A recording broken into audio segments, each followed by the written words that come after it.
แต่นั้นได้หมดทำมาเลยนี่ โอ้ ขึ้นมาเต็งเปล่าแล้ว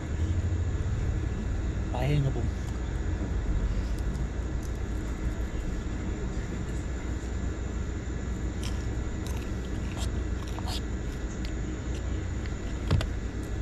ไก่ตัวไปจะกินอะไรดีวะเนี่ยไก่ตัวไปจะหากินอะไรอีก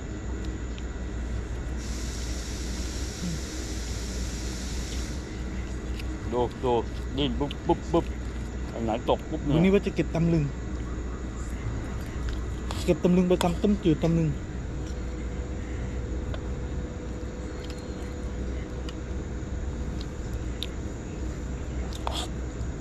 อ๋อตำลึงอ๋อตำลึงต้นเสาอะนะ ใช่